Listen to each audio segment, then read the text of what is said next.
You know, part of me always shows it far close up, but it blows my mind, dude. It's like, man, is there gonna be a snake in that? It's ridiculous. You might hear Ginger barking. Let's walk through this.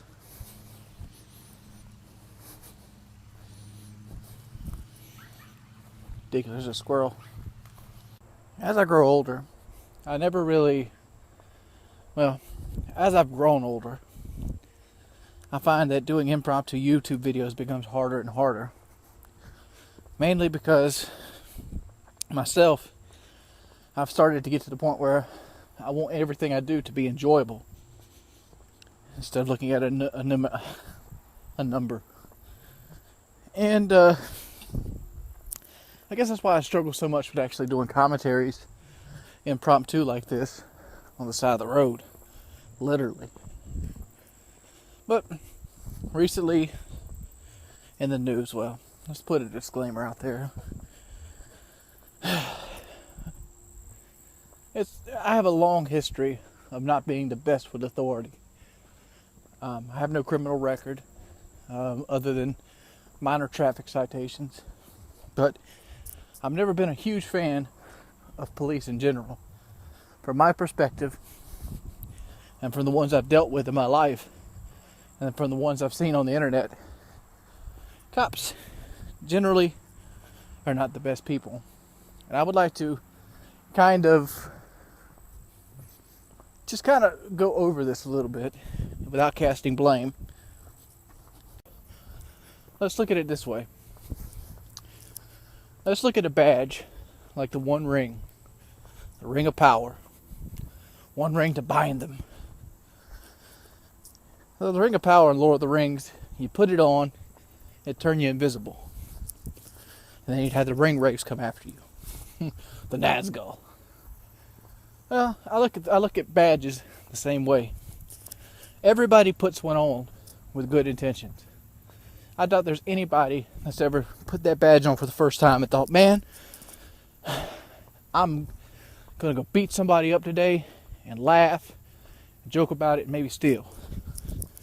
I think that's the case. I think that every person that's ever put that badge on did it with good intentions. But I think the power that that badge gives them, the privilege, that kind of changes you. Seriously do. So let's get into the actual story. Apparently, I've seen them all. 3 different kids have been shot that's been unarmed recently. Span of the last couple weeks. And I think the last one, there's one in Missouri for slapping an officer's hand. He got shot in his back. Another guy got shot because he didn't get on a sidewalk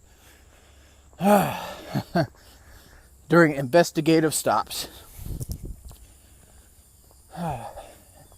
Investigative stops, dude.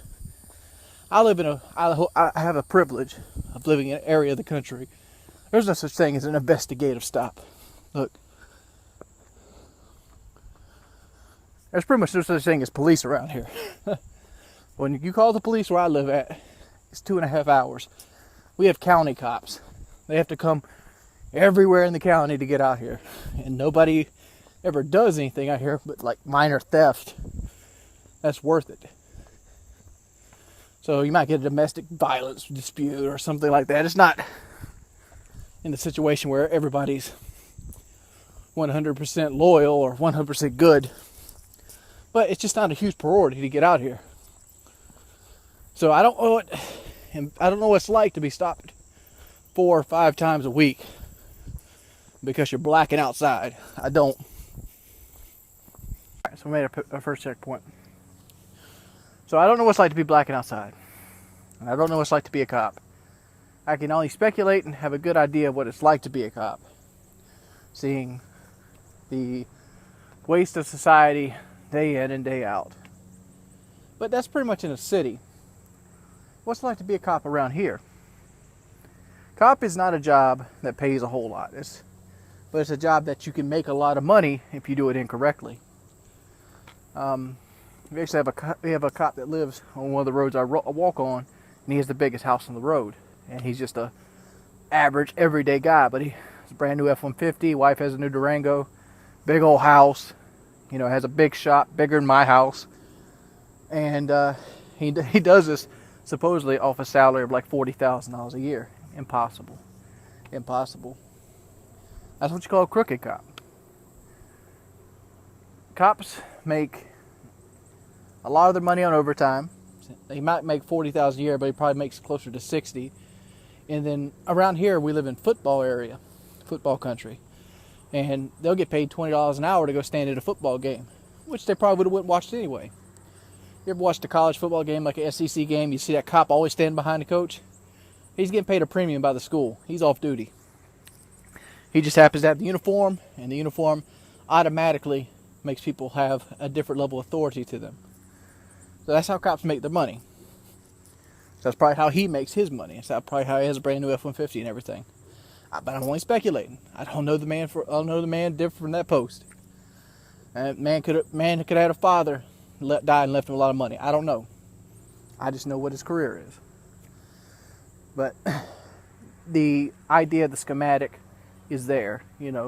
That's pretty much the path laid for most police officers around here. And you don't need more than a high school education to be a police officer around here. And it all depends on what area you go into and how much there is a demand for jobs. For example, Conway is a little bit bigger of a town. Conway is probably harder to get on the police force than, say, Aynor. Aynor has 3 cops. I doubt you anybody of Aynor's cops have ever went to a police academy.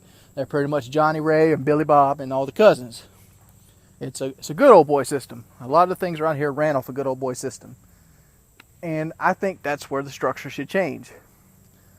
I don't believe people become cops with bad intentions, just like I said. But I feel like they should be held more accountable for their actions. You can't make them liable, such as property-wise, but you can put cameras on them. Cameras nowadays are cheap. That's why more and more cops are being seen doing things such as shooting black children dead in the streets. There's cameras in every phone. There's dash cameras. I can go get a dash camera and have it on my truck for less than $100. I can have that thing on a thumb drive, and I can have it recording what I drive for probably less than $100. Or hell, even with the cloud, you can have it sent to the cloud. You can have cameras on your uniform, and if you're in, all these things would help the cop. It would make them make better choices when dealing with people, because a lot of these cops let power go to their head. Like I was saying, it's the one ring of power, and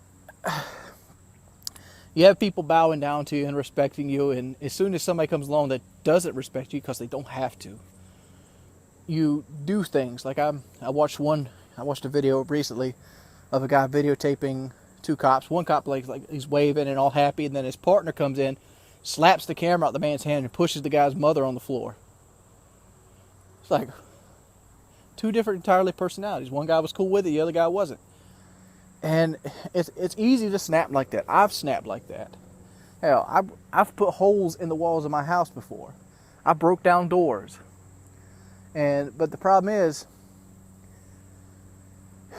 where you're at when you do these kind of things. I understand violence is a reaction, especially when you feel like somebody's doing something out of spite. It's hard to rein that in. But when you take on the job of a professional, you should act professional. And that's the saying. Like, if a teacher had a reaction like that, let's say a teacher had a student videotaping him in class, and instead of just taking the phone or maybe sending him to the principal, the teacher slapped the phone out of his hand and then pushed him over the chair. That teacher's fired. Teacher is fired. Cop does it, gets paid vacation. There's no incentive. No incentive. And another thing I don't like about the structure is cops punish cops. That shouldn't be the way. The way it should happen is the people should punish cops. If a cop shooting happens, or a cop selling drugs or driving cars for a drug dealer, it should go to a city council. And that city council should have a jury. And that jury should be picked at random. They should overlook everything that happens, and then they should decide the punishment and not the thin blue line. But when you have the thin blue line there protecting each other, it's not going to fix anything. How many times have you seen cops shoot guys dead in the street and be back on the street within a week because after their paid vacation was up? Happens all the time. And the last but not least, I think cops should have a more expedient process of internal affairs if they're unwilling to do the first thing. Mainly because if me or you, let's say I was to, burn these woods down, something. If I was to burn these woods down, the cops would come kick me up, they put me in a squad car, they drive me to the station, I'd be interrogated right then. There would be no getting my story together. But if a cop burned these woods down, there would be, these things are under investigation, we'll get back to you, and they all get together and they get their story straight, and they try to make everything sound legitimate. This is criminal activity, my friends. That's what this is. This is getting your story straight, and I don't think that should be around either. But I said my piece on it, and I felt like I wanted to touch on this without doing an actual video. So I'm going to finish my walk up, and I'll talk to you guys in a little bit. I promised this from yesterday. If you look, you'll see these trees are kind of bent. There's better situations here than this one, but I already passed it by the time I remembered to do it.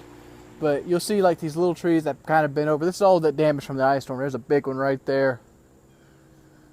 If you can see it, I don't know. But I can see it with the human eye. But it's just examples of what I was talking about in my other video. One of the things that kind of sparked this conversation today about the police is that, because I've tried not to express those thoughts anymore. It's because one of the kids got shot for not being on the sidewalk. And I thought, man, that could be me. Because if you don't notice, let me show you guys. These roads don't even have lines on them. And there's nothing but woods that direction. And technically, the law states that I need to be on this. This is called public easement. And the law should dictate how well things should work, but I disagree. I've walked almost 2 months now. I am 5 days out from my second month complete, and I find walking in the middle of the road is the safest way to do it. The reason being, nobody cares about this road. It has no lines, no paint on it. It just recently got paved about 2 years ago. So it's been 2 years since they paved the road. They still haven't bothered to come back and paint it. And there might be 5 cars. There might be 5 cars in total pass me per day. And it's not a main road. I wouldn't do this on a main road like we're about to cross. But I find if I walk on the sides, people will come by me at 60 miles an hour. I find if I stand in the road, people will drive by me at 10 miles an hour. So, don't confuse laws with morality.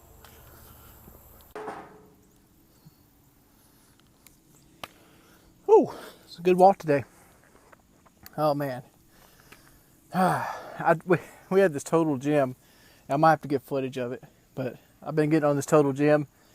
And I started out with 5, I moved up to 10 little presses. And it looks hilarious. I look like a beach whale on it. You got to see. I'll probably put some of it tomorrow. The video tomorrow, I'll put this Total Gym footage in. But I consider it a day a success. It's almost time to go dark, so I can't really sit here and speak too much because I'm racing the sun. But thank you guys forever. And if you live near me and you want to come on these walks with me, hit me up on Facebook. Don't send me a YouTube message. I never check them. Hit me on Facebook. Peace, people. See you guys tomorrow.